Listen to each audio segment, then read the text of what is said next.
Assalamualaikum warahmatullahi wabarakatuh. Nama saya M. Farhan Deva.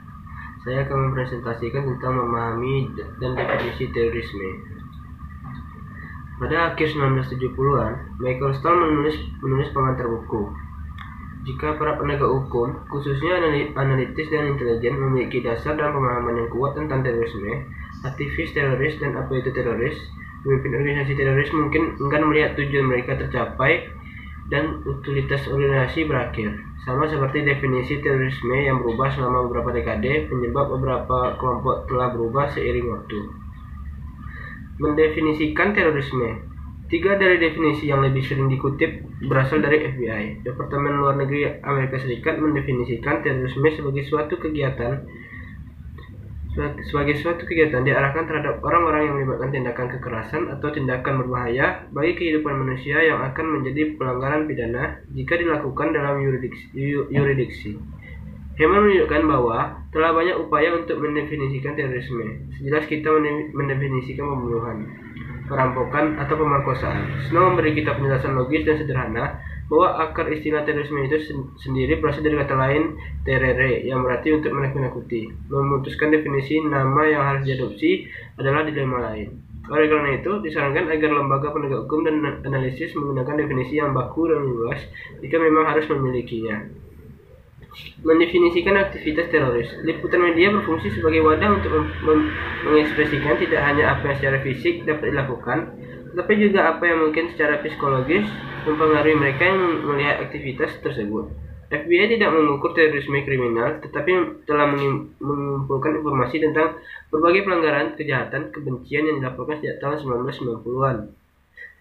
Terorisme ekologis. Individu yang beroperasi dalam kelompok ini dipandang sebagai ahli lingkungan radikal. Mereka memiliki sedikit keyakinan bahwa setiap kebijakan atau perubahan legislatif yang diajukan oleh pemerintah akan membawa perubahan sosial yang memadai. Terorisme siber. Tindakan teroris dunia maya, meskipun tidak menimbulkan korban fisik massal, berpotensi menimbulkan histeria massal dan dampak ekonomi yang dapat merugikan ekonomi global. Sejarah dan akar terorisme modern. Pada pertengahan 1800-an, istilah berubah untuk menggambarkan revolusioner, kekerasan yang memberontak terhadap pemerintah. Anarkis, di sisi lain, melakukan apa yang mereka bisa untuk mengganggu masyarakat dengan cara apapun yang mungkin untuk mencapai tujuan mereka, terlepas dari siapa yang menghalangi mereka. Prancis sangat menderita akibat serangan teroris di Afrika terhadap kolonialisme di Aljazair oleh Front Pembebasan Nasional.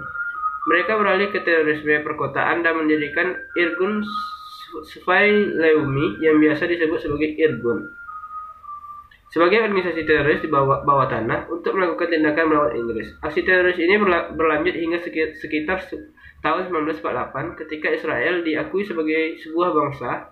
Sebagian besar kegiatan yang dialami di Amerika Serikat selama periode ini dipandang sebagai pekerjaan kelompok sayap kiri yang juga disebut sebagai radikal, revolusioner, atau ekstremis, seperti Tentara Pembebasan Simbionis.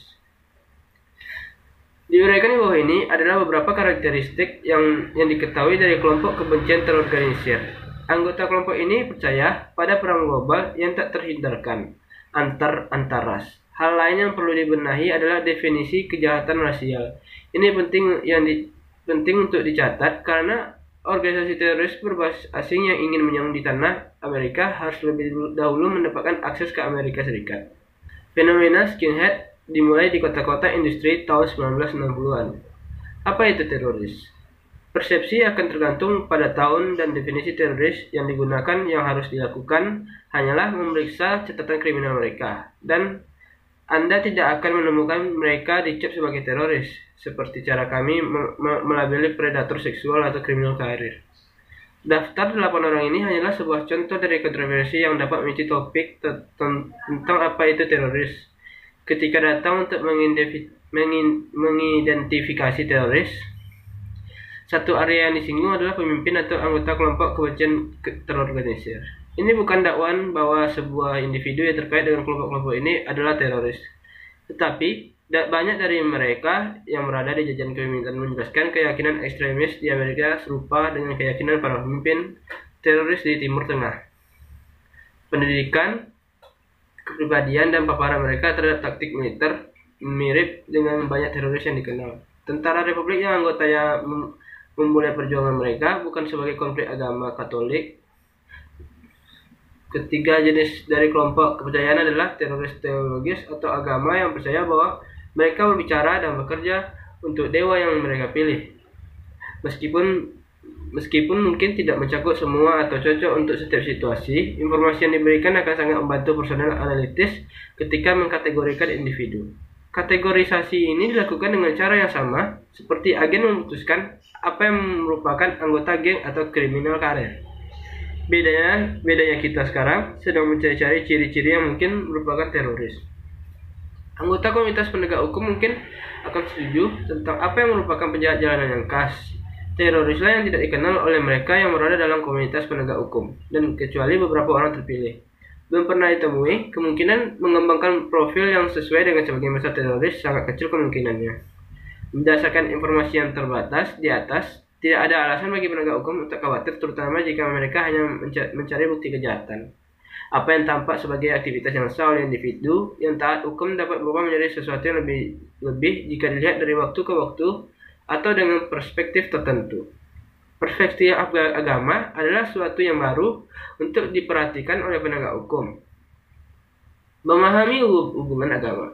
Yang perlu kita lakukan adalah merujuk pada jumlah kelompok teroris domestik yang menganut agama identitas Kristen. Dengan banyak fokus pada Islam, bagian ini akan mencoba menjelaskan agama ini dan mereka mengikutinya. Seperti subjek 9/11. Islam adalah agama monoteistik akhirat yang mengikuti Allah sebagai yang maha kuasa abadi yang melihat semua dan mengetahui semua rukun Islam atau yang biasa disebut dengan rukun 5. Islam adalah kata Arab yang berarti penyerahan dalam konteks tunduk kepada firman Tuhan. Saat dia mengubah negara kota regional, dia meninggalkan sebuah institusi keagamaan dan bentuk pemerintahan sipil yang religius. Namun ideologi ekstremis agama Islamlah yang tampaknya sangat berbahaya bagi Barat. Penganut Syiah, misalnya anggota Garda Revolusi Iran, telah menjadi jelmaan menjadi organisasi teroris internasional yang dikenal sebagai Hizbullah. Syiah. Orang-orang ini memperoleh uang melalui bisnis dan pekerjaan yang sah, seperti kerja tukang batu dan penjualan serta perbaikan mobil. Teroris lain yang berafiliasi dengan Al-Qaeda menyatakan bahwa mereka menerima pelatihan tentang kegiatan kriminal seperti perampokan bank dan skema penipuan untuk mendanai kegiatan mereka. Anda harus melihat gambaran besar berdasarkan informasi yang diverifikasi dan Anda harus menghindari stereotip. Hal ini dilakukan dalam bentuk piramida, mirip dengan strategi nasional. Untuk anggota kader aktif menyadari keberadaan anggota lain dan keyakinan organisasi, tetapi akan memiliki pengetahuan yang terbatas tentang misi luar peranan mereka. Ini adalah orang-orang yang bertanggung jawab atas logistik dukungan lapangan dan pengumpulan intelijen untuk kader aktif. Banyak dari orang-orang ini bahkan tidak tahu bahwa mereka mendukung organisasi teroris yang aktif. Oleh karena itu, sulit untuk menangkap dan mengidentifikasi kecerdasan yang dapat diverifikasi pada individu yang termasuk dalam klasifikasi ini. Memahami masalah yang terkait dengan manajemen teroris akan memberi masyarakat penegak hukum pengetahuan yang diperlakukan untuk mengeksploitasi kelemahan musuh dan secara potensial mengubah kelemahan ini menjadi keuntungan. Ini adalah sesuatu yang dapat dihubungkan oleh banyak lembaga penegak hukum.